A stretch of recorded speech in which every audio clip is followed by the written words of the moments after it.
Bersama-sama kita kasih tepuk tangan yang luar biasa bagi Tuhan kita. Sama-sama tundukkan kepala kita, kita bersatu dalam doa. Bapa dalam surga, dalam nama Tuhan kami Yesus Kristus, kami mengucap syukur hadirat-Mu telah ada di tengah-tengah kami.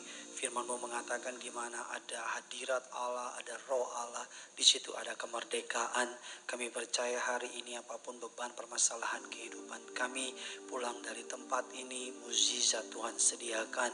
Yang sakit disembuhkan, yang terikat dilepaskan. Bahkan mereka yang datang dengan beban permasalahan, dari tempat ini hamba berdoa, mukjizat demi mukjizat disediakan dalam hidup kami orang percaya. Urapi hamba-Mu, setiap kata kalimatnya ada tanda kuasa dan mukjizat. Taruh perkataan-Mu dalam perkataanku, taruh isi hati-Mu dalam hatiku, agar siapapun mereka yang hadir, baik di live streaming atau di gereja Gading Nias, setiap mereka tanpa terkecuali, pribadi lepas pribadi, keluarga lepas keluarga, tangan Tuhan yang kuat memberkati mereka. Allah Roh Kudus, Engkau disambut di tengah-tengah kami, berbicaralah atas setiap kami. Di dalam nama Tuhan Yesus, setiap kita yang siap diberkati firman Tuhan, sama-sama dengan bangga kita katakan, kita kasih tepuk tangan yang luar biasa bagi Tuhan kita. Silakan duduk kembali saudara. Haleluya, puji Tuhan. Senang sekali bisa kembali berjumpa dengan saudara. Terimalah salam dari mimbar ini. Shalom Tiberias. Masih lebih besar suara saya. Shalom Tiberias. Apa kabar semuanya saudara? Saya belum melihat tangan-tangan yang diberkati Tuhan Yesus. Bisa lambaikan tangan saudara. Kasih tepuk tangan yang dahsyat dan luar biasa buat Tuhan kita. Selamat datang bagi setiap jemaat Tuhan dimanapun berada, Jakarta dan sekitarnya. Selamat datang dalam ibadah live streaming Gereja Tiberias Indonesia. Kita akan sama-sama belajar kebenaran firman Tuhan. Ambil catatan saudara, ambil pulpen saudara, ambil rekaman saudara. Karena saya percaya firman Tuhan pada siang hari ini pasti memberkati saudara. Haleluya. Tema khotbah saya pada siang hari ini bisa tolong ditampilkan di layar. Temanya adalah Godly Response in the Tough Time, atau respon ilahi di masa yang sukar. Apa tema khotbahnya saudara? Respon ilahi di masa yang sukar. Sama-sama kita buka kebenaran firman Tuhan terambil dari Bilangan 14 ayatnya yang ke-6 sampai dengan ayatnya yang ke-9. Bilangan 14 ayatnya yang ke-6 sampai dengan ayatnya yang ke-9. Godly response in the tough time. Respon ilahi di masa yang sukar. Sebuah penelitian mengatakan demikian saudara, bahwa dari 100% yang terjadi kepada manusia, kepada setiap kita, 90% ditentukan oleh respon kita. 10% ditentukan oleh masalah yang kita hadapi. Jadi hasil dari apa yang terjadi sama kita, 90% ditentukan oleh apa saudara? Oleh respon kita. Dan 10% ditentukan oleh cara kita atau keadaan yang terjadi di sekitar kita. Jadi isunya bukan apa masalahnya, isunya bukan siapa musuhnya, isunya bukan siapa lawannya, isunya bukan apa yang kita lewati, tapi isunya adalah cara kita merespon keadaan. Kita sama-sama belajar kebenaran firman Tuhan. Yang sudah di sana, sama-sama dengan saya katakan, saya pasti diberkati. Haleluya. Saya baca ayatnya yang ke-6, saudara baca ayatnya yang ke-7. Demikian seterusnya ayat yang ke-9 kita bersama-sama. Demikian firman Tuhan. Tetapi Yosua bin Nun dan Kaleb bin Yefune, yang termasuk orang-orang yang telah mengintai negeri itu, mengoyakkan pakaiannya. Ketujuh saudara.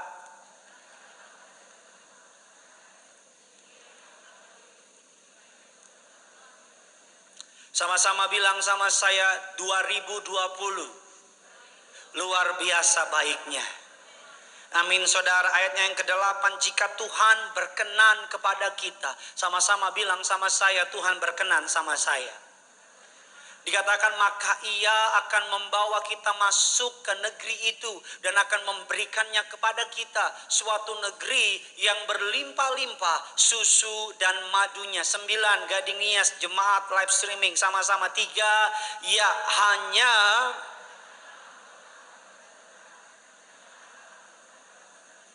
sebab mereka akan kita apa? telan habis yang sedang Tuhan apa saudara? Janganlah takut kepada siapa? Sama-sama bilang sama saya, Tuhan menyertai saya. Sama-sama bilang sama saya nggak punya alasan untuk takut. Alkitab katakan Musa mengutus ke-12 pengintai. Kenapa 12? Dari setiap suku, 12 suku Israel, satu perwakilan dari setiap mereka diminta oleh Musa untuk mengintai negeri Kanaan, tanah perjanjian, promised land.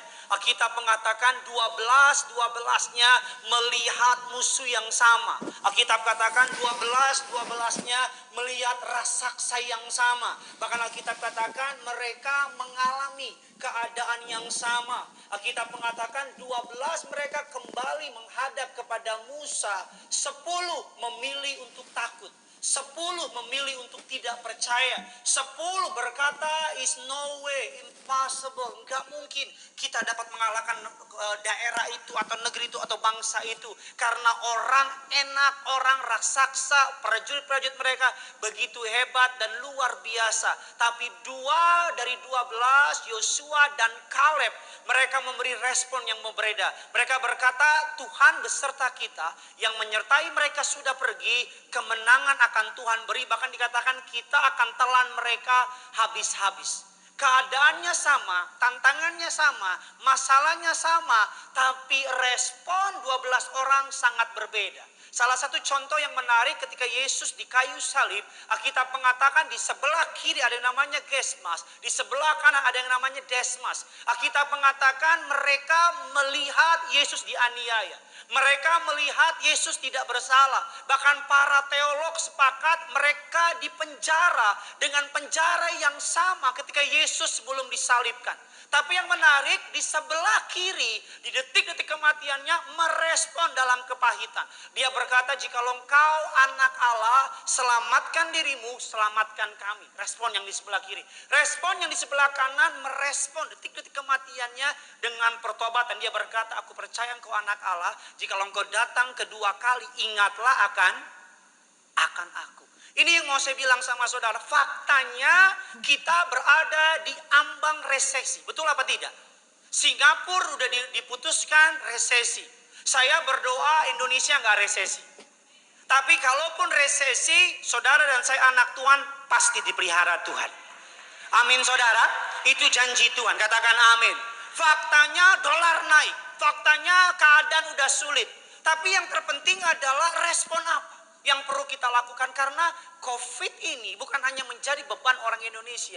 COVID juga terjadi di Amerika. Dan setahu saya di Amerika namanya tetap COVID-19. Belum berubah COVID-20. Belum berubah COVID-21. Artinya gini, semua orang mengalami masa sukar. Semua orang mengalami masa sulit. Ada begitu banyak SMS, WA, dan telepon yang masuk kepada saya. Mereka cerita tentang keadaan buruk mereka. Mereka cerita tentang keadaan sukar mereka. Bahkan ada seorang bapak-bapak telepon saya sehari bukan sekali, bukan 2 kali, sehari 5 kali. Kalah makan obat. Bahkan lebih sering dia telepon daripada istri saya telepon saya. Sehari 5 kali, cerita yang sama, ketakutan yang sama, doa yang sama. Hari ini kita akan belajar respon ilahi apa yang ingin Tuhan miliki dalam hidup saudara dan saya di masa sukar. Gading Nias, jemaat live streaming yang siap diberkati. Kasih tepuk tangan dulu buat Tuhan kita. Yang pertama, respon ilahi, godly respon in the tough time, di masa yang sukar. Yang pertama, saya pelajari respon yang Tuhan ingin saudara dan saya miliki adalah thinking positif atau berpikir positif. Sama-sama bilang sama saya harus berpikir positif. Saudara bisa lihat ke saya, berpikir positif bukan karena uang kita. Berpikir positif bukan karena koneksi kita. Berpikir positif bukan karena deposito kita yang banyak. Kita berpikir positif karena kita beriman. Karena kita apa? Karena kita beriman. Karena kita tahu Tuhan kita tidak pernah lalai menepati janjinya. Karena kita tahu Tuhan kita tidak terlambat tolong umatnya. Kita perlu di masa sukar ini don't panic. Jangan panik. Saudara perlu menguasai pikiranmu. Karena dari pikiranmu akan mengakibatkan tindakan. Dari tindakanmu akan menghasilkan perbuatan. Dan perbuatanmu itu akan membuat yang namanya menghasilkan masa depan. Atau keadaan yang saudara saya suka nggak suka. Tapi itu semua berasal dari pikiran. Seorang hamba Tuhan namanya Bob, dikatakan demikian saudara. Bob Proctor mengatakan demikian. When we change the way we think, we change our life. Ketika kita mengubah cara kita berpikir, kita mengubah kehidupan kita. Katakan amin. Ketika saudara dan saya mengubah pikiran saudara, cara saudara berpikir, maka otomatis kehidupan saudara juga berubah. Katakan amin. Dikatakan what most people do not understand is how powerful our thinking. Apa yang banyak orang tidak tahu, apa yang banyak orang tidak mengerti, betapa pikiran kita memiliki kuasa yang luar biasa. Amin kayak apa gitu. Bahkan dikatakan pikiran mempengaruhi kesehatan. Dalam kitab Amsal mengatakan demikian. Dasar firman Tuhan mengatakan demikian dalam kitab Amsal 23 ayat yang ke-7a. Jemaat Tuhan 3, 2, 1 ya.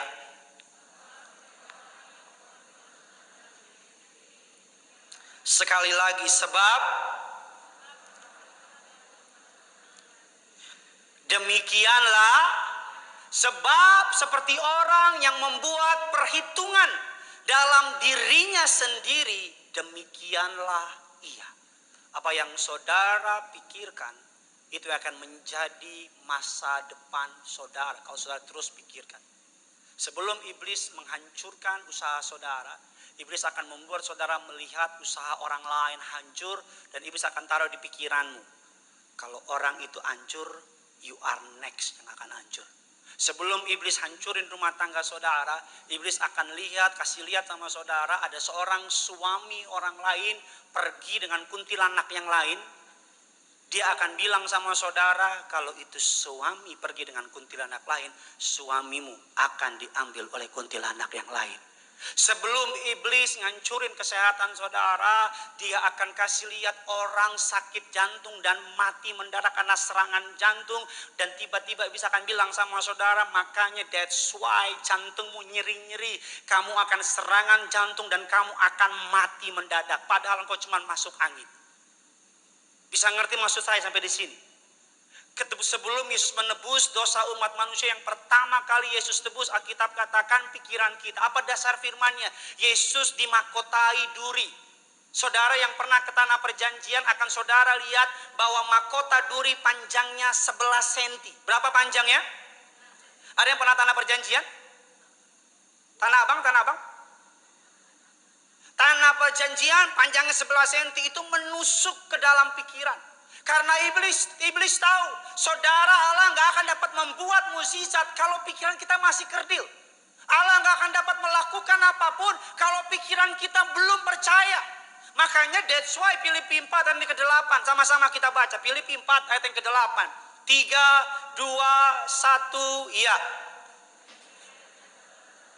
Semua yang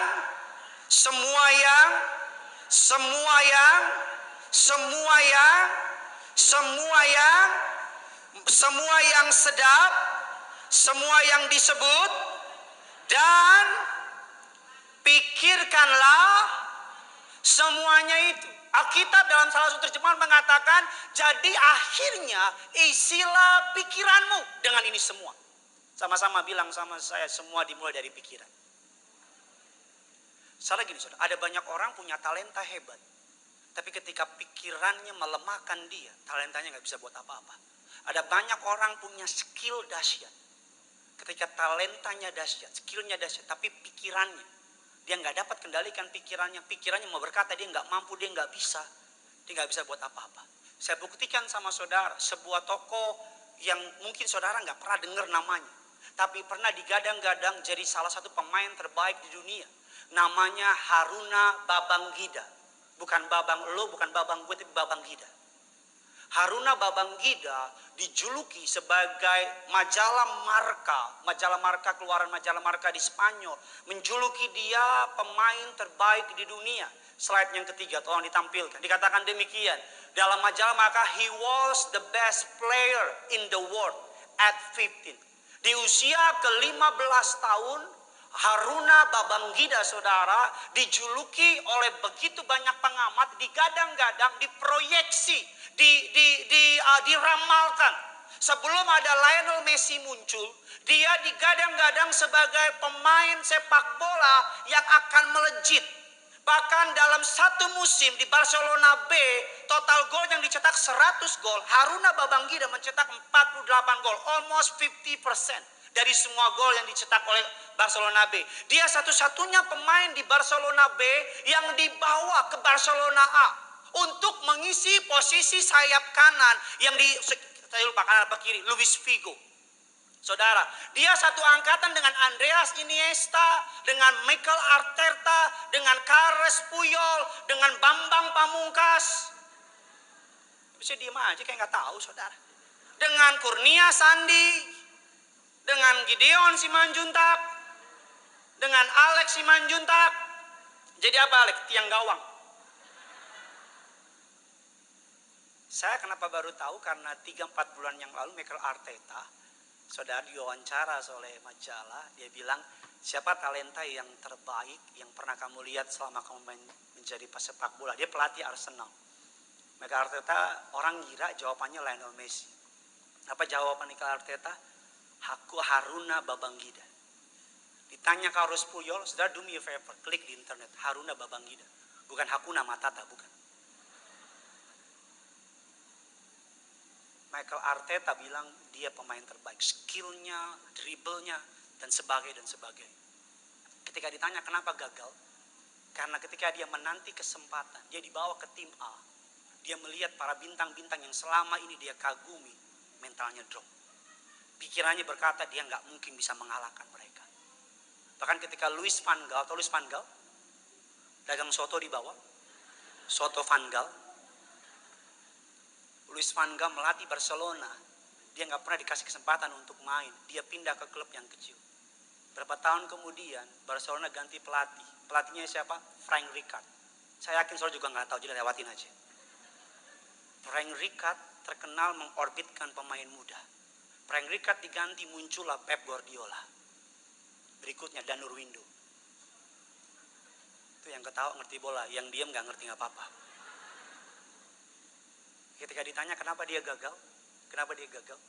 Karena pikirannya. Karena dia berkata dia nggak mungkin. Karena dia berkata kesempatan nggak akan datang. Dia keluar dari klub itu. Ketika kemarin diwawancara, Haruna bilang demikian. Kalau aja saya menang atas pikiran saya. Kalau aja saya berani melawan tantangan pada hari itu. Mungkin hari ini orang nggak hanya mengenal Lionel Messi. Orang nggak hanya mengenal CR7. Tapi orang akan mengenal Haruna Babangida. Ini mau saya bilang. Iblis, peperangan utama dalam kehidupan orang percaya, itu semua dimulai dari pikiran. Karena ketika pikiranmu kau kuasai, kau isi dengan firman, maka kau akan melihat perkara-perkara ajaib akan Tuhan sediakan buat saudara dan saya. Kasih tepuk tangan buat Tuhan kita. Yang pertama, thinking positive. Dikatakan thinking positif. Yang kedua, dikatakan respon ilahi apa yang Tuhan ingin saudara dan saya miliki. Yang kedua, think possibility and look for the opportunity. Think possibility and look for the opportunity. Apa bedanya think positif dengan think possibility? Sudah bisa lihat saya ke depan. Perbedaannya demikian. Biar saudara dan saya bisa mengerti. Sebagai ilustrasi, anggap aja saudara tersesat di hutan. Di mana? Di hutan. Think positif akan memampukan saudara. Ketika saudara terjebak di hutan, tersesat di hutan, saudara akan berpikir, stay calm, jangan panik. Akan ada penolong, akan ada regu penolong yang akan menolong saya akan aman, saya nggak akan mati. Itu think positif. Tapi think possibility and look for the opportunity, one step beyond dari itu. Dia bukannya sekedar berpikir, tapi yang kedua think possibility, dia berpikir, saya cari makan di mana? Saya harus bangun kemah, saya harus bangun api unggun agar ketika api saya nyala, regu penyelamat lihat, saya akan diselamatkan. Bisa ngerti sampai di sini? Perbedaannya kalau think positif di masa sukar ini, berhenti membesar-besarkan masalahmu, percaya Tuhan lebih besar. Amin. Percaya Tuhan apa? Lebih besar. Tapi think possibility and look for the opportunity. Saudara bukan hanya percaya Tuhan lebih besar, tapi saudara membuka radar hidupmu. Engkau melihat kemungkinan. Ada kesempatan apa? Saya mau bilang sama saudara, tanpa yang namanya masa sukar, tidak akan ada yang namanya kemuliaan. Tanpa Goliat, Daud gak akan menjadi raja. Tanpa gua singa, Daniel gak akan menjadi orang nomor 2 di kerajaan Median Persia. Tanpa salib, nama Yesus tidak akan dipermuliakan. Apa yang mau saya bilang sama saudara? Kasih tepuk tangan kalau mau tepuk tangan. Kalau enggak apa-apa, pulang juga boleh. Tapi balik dulu. Apa yang mau saya bilang? Masa sukar bagi kita orang percaya adalah cara Tuhan untuk promosiin kita. Amin saudara. Masa sukar bagi orang percaya adalah cara Tuhan untuk apa? Promosiin kita. Ada seorang anak Tuhan namanya Betty Tan, bukan Betty Lavea. Betty Tan, Chinese Purwokerto. Berapa hari yang lalu diwawancara sama salah satu TV swasta. Apa kisahnya? Betty Tan adalah pengusaha baju pengantin. Ketika COVID-19 bukan lagi usahanya drop, tapi omsetnya zero. Berapa omsetnya? Zero, alias nggak ada uang. Tapi kabar buruknya, rokok harus dibayar. Kabar buruknya apa? Pegawai harus digaji. Kabar buruknya apa? Dia harus makan. Betty Tan bukan hanya berpikir positif ini akan segera berlalu, tapi Betty Tan dia melihat kemungkinan. Dia panggil tukang jahitnya, kumpulin, dia bilang mulai sekarang kita nggak akan jahit baju pengantin. Jahit apa Ci? Kita akan jahit baju APD. Dia jahit baju APD, dia jahit baju yang namanya APD, dia jahit yang namanya masker dan sebagainya. Dan ini yang mau saya bilang, dia di tengah masa sukar, dia switch bisnis modelnya. Dia ubah bisnis modelnya. Dari bikin baju pengantin, karena kan gak ada yang nikah COVID begini. Kalaupun ada, nekat juga dia. Ada tuh pernikahan di Surabaya, pernikahan drive-thru. Sudah pernah baca? Tamunya pakai mobil, mempelainya di depan, begini. Di depan ada kotak, dia kasih kotak, di ujung ada orang kasih bungkusan. Itu mah bukan nikah, beri sumbangan. Masa nikah begitu? Ketemu orang juga pengantinnya pakai masker, kita nggak tahu yang datang bokap gue apa siapa nih. Ya kan saudara? Mama saya berapa hari yang lalu dia bilang sama saya, Bontot, dia bilang sama abang saya, nggak usah kirim mama uang lagi. Saya bilang kenapa ma? Mama sudah banyak diberkati. Saya bilang nggak usah, mama kita kirim uang. Kita kan orang kaya, jangan takut.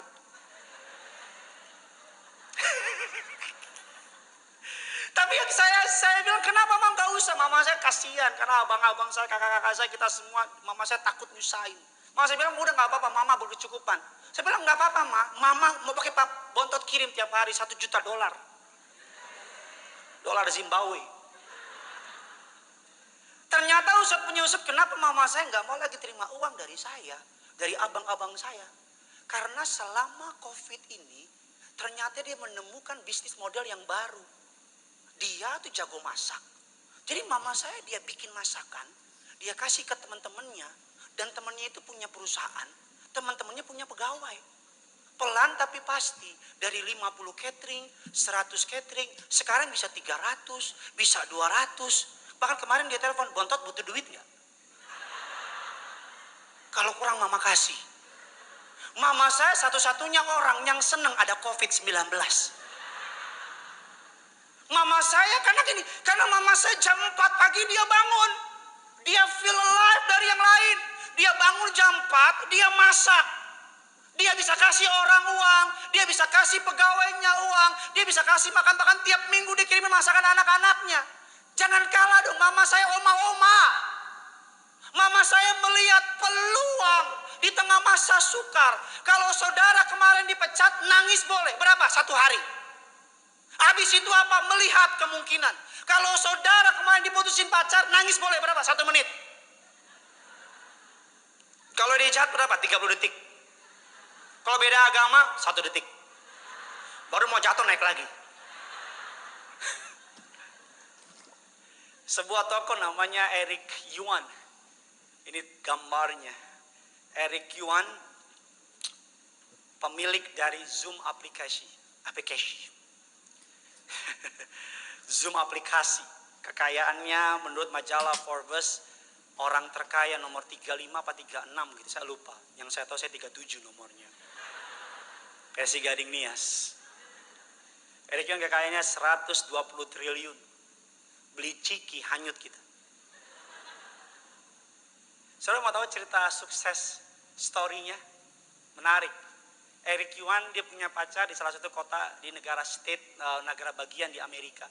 Jarak antara kota dia tinggal dengan kota pacarnya tinggal 10 jam. Berapa jam? 10 jam. Setiap kali dia berangkat ke sana, nggak berangkat kangen, berangkat capek. Jadi buah si malakala. Ya kan 10 jam dia berangkat. Tiap kali berangkat dia berpikir, ini gimana caranya ya? Biar saya tetap bisa ketemu, tapi nggak harus melakukan perjalanan demikian jauh. Dia punya teman yang punya perjalanan sama, pacar yang di kota yang sama. Temennya bilang, gue punya cara. Apa caranya? Pacarnya bilang, kita cari pacar yang lebih dekat jaraknya. Itu pintar tapi rada oon. Dia temennya cari pacar jarak dekat, tapi Eric Yuan apa caranya dia? Dia mikir gimana bisa tatap muka tanpa berjalan jauh. Gimana bisa ketemu, bisa lihat, dan bisa bilang mah. Bisa bilang sarang heo. Dia balas sarang tawon. Tanpa harus berjalan jauh. Di 10 jam perjalanannya terciptalah aplikasi yang namanya Zoom. Ini yang mau saya bilang. Ini yang mau saya bilang. Kita di masa sukar ini kalau kita anak Tuhan tuh, kita melihat pasti ada kesempatan kok. Pasti ada opportunity kok. 2 pedagang sepatu dikirim oleh perusahaannya ke India. Saya nggak pernah lupa ceritanya. Pedagang sepatu yang pertama mendarat di India, dilihat semua orang India nggak pakai sepatu, nggak pakai sendal alias nyeker, nggak pakai apa-apa.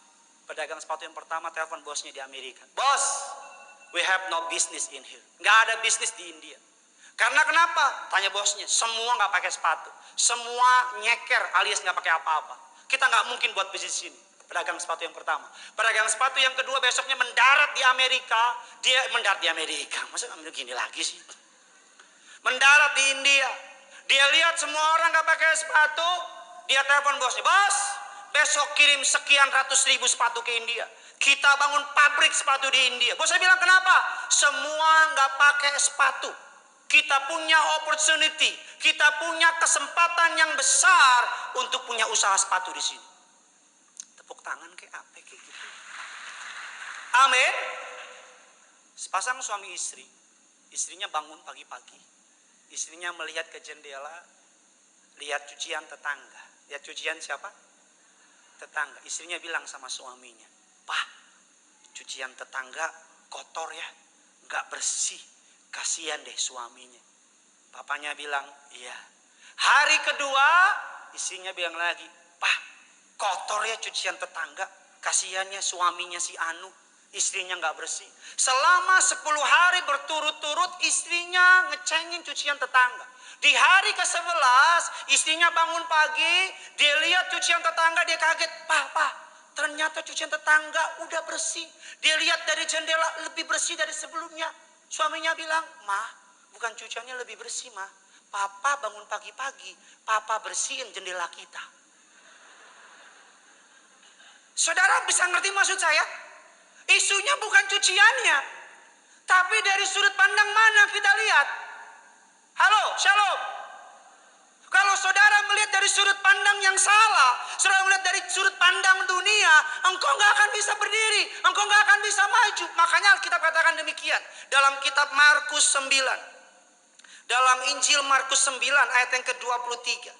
Injil Markus 9 ayat yang ke-23. Yuk sama-sama kita baca. Gading Nias live streaming. 3, 2, 1, iya.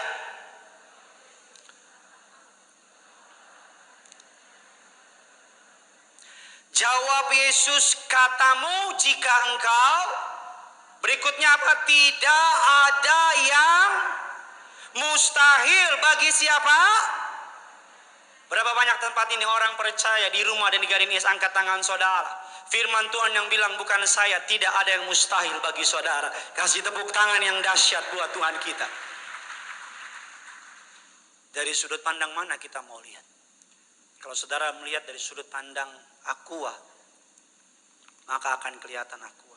Sudut pandang yang namanya minyak, akan kelihatan minyak. Sudut pandang dari hand sanitizer. Tapi kalau saudara melihat dari sudut pandang firman, apa yang mustahil bagi manusia, tidak mustahil bagi Tuhan. Yang percaya kasih tepuk tangan sekali lagi buat Tuhan kita. Yang ketiga, yang terakhir, imam musik boleh maju ke depan. Godly respond in the tough time. Yang pertama, thinking positive. Yang kedua, think possibility and look for the opportunity. Yang ketiga, yang terakhir, respon ilahi apa yang Tuhan ingin saudara dan saya miliki? Faith in action. Go on offensive mode. Dream one size bigger. Bermimpi satu ukuran lebih besar. Apapun mimpi saudara, tingkatkan satu ukuran lebih besar. Katakan amin. Saya punya anak namanya Genesaret Benyamin Simanjuntak. Bukan dipanggil Genset, bukan. Anak saya 18 bulan. Dulu saya kalau beliin dia sepatu, selalu ukuran dia saya beli. Dulu. Tapi sekarang karena saya udah ngerti, saya kalau beliin anak saya sepatu, misalnya ukurannya let's say 5. Saya selalu beliin dia ukuran 7. Kalau anak saya beli baju, dulu ukuran misalnya dia anak umur 1 tahun, saya beliin baju 1 tahun. Sekarang saya beliin baju umur 2 tahun. Karena kenapa? Karena kalau saya beli ukurannya dia sesuai dengan usianya di hari itu, berapa minggu kemudian udah gak muat. Saya beliin sepatu ukuran lebih dari ukuran sepatunya dia karena saya tahu kakinya pasti apa? Selalu ada orang di sini. Kakinya pasti apa? Bertumbuh. Saya kasih dia baju, kemarin saya beliin baju anak saya ukuran anak 3 tahun. Orang bilang, oh tuh dia pakai sekarang gombrong, istilah anak muda zaman sekarang. Kegedean kayak anak basket. Tapi saya tahu nanti pasti akan apa? Akan muat. Ini mau saya bilang, banyak perusahaan, banyak usaha, banyak bisnismen di masa seperti ini, mereka reduce their plan. Mereka mundur, mereka retreat, mereka menurunkan, mereka punya target.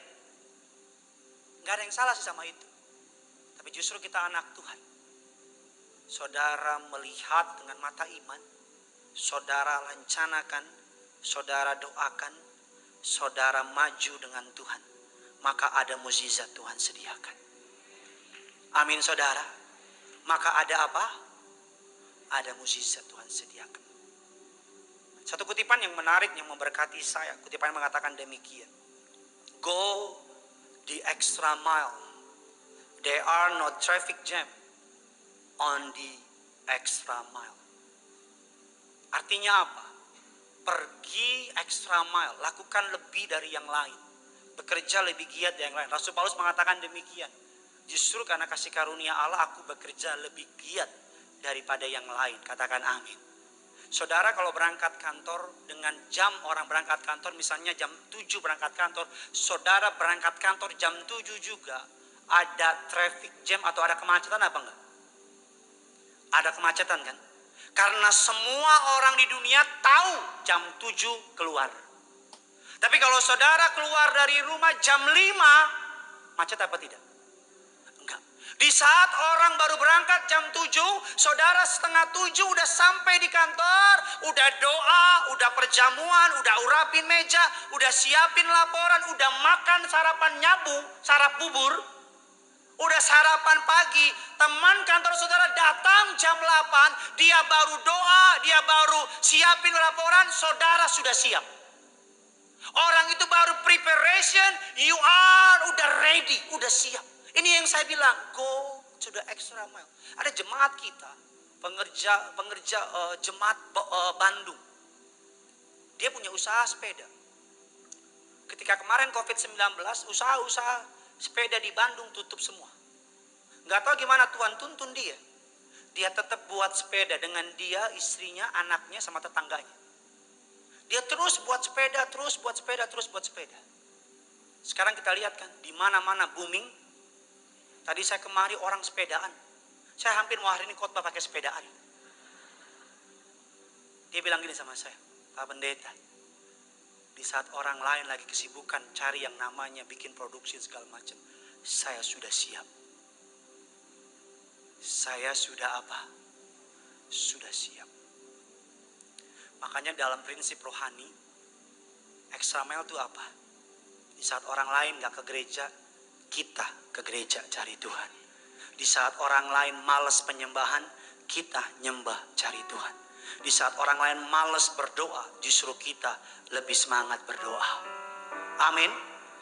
Saya mau bilang, zaman kayak begini, doa lebih kuat lagi, nyembah lebih hebat lagi.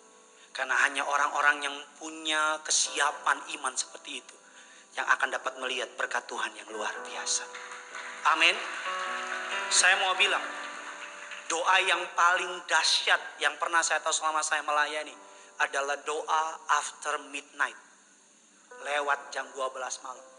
Kenapa doa tengah malam paling dahsyat dibanding doa pagi, doa siang, doa sekalian? Karena doa tengah malam saingannya dikit. Ada yang udah begini, ya. Pagi-pagi saingannya banyak kak. Siang hari banyak kak saingannya. Jam 7 malam banyak kak saingannya. Jam 2 pagi ada gak saingan? Di saat musuhmu lagi,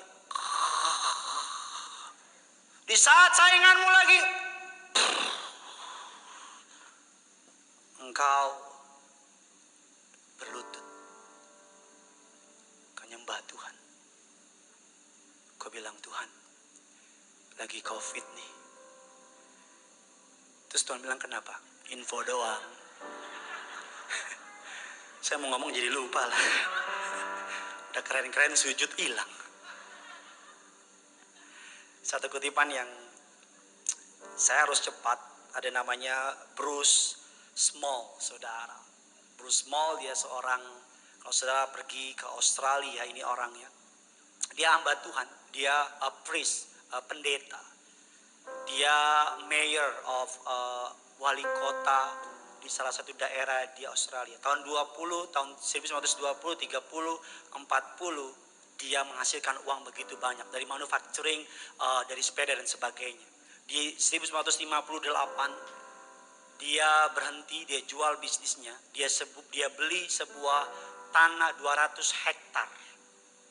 Semua bilang dia out of mind. Semua orang bilang dia lunatic, gila, crazy dan sebagainya. Dia bilang orang gila, masa beli tanah 200 hektar di pinggir pantai, banyak pohon mangrove dan sebagainya dan sebagainya. Kalau saudara pergi ke Queensland, ke Australia, saudara samping Cideng situ, saudara akan lihat patungnya Bruce Small begini. Saudara. Tapi yang hebat apa? Dia panggil cucunya, dia panggil anaknya, dia bilang ini tanah akan menjadi masa depan kamu. Semua orang bilang dia gila. Dia pergi ke 99 bank, pas di bank 99 yang percaya sama mimpi dia kasih pinjaman. Dan saya lihat satu gambar terakhir. Tanah yang dia jual yang tadinya bukan siapa-siapa, Sulphur Paradise, ini gambarnya kalau ada. Di sebelah kiri itu Sulphur Paradise, di sebelah kanan yang kita kenal dengan julukan Gold Coast. Bukan di Peak, bukan di Australia. Gold Coast. Di sebelah kiri ketika dia beli 200 hektar tanah, dia beli, everybody gak ada yang percaya sama mimpinya. Gak ada yang berani, gak ada yang menyumbangin dana. Sekarang di sebelah kanan Sulphur Paradise, Gold Coast terkenal. Jadi paradise-nya di Australia. Saya selalu bilang masa sukar ini sebagai kita anak Tuhan. Kalau kita mau tenang, jangan takut, jangan khawatir. Kita dapat melihat tangan Tuhan yang kuat. Akan kasih visi sama saudara. Akan kasih mimpi sama saudara. Tuhan akan mungkin bilang sama saudara, buka toko yang baru, bikin usaha yang baru, bikin pekerjaan yang baru. Saya doa di masa-masa sulit ini, bukan engkau turut tapi engkau naik. Bukan engkau hancur tapi engkau diberkati. Engkau akan menjadi orang-orang hebat, gagah perkasa, kemuliaan bagi nama Tuhan.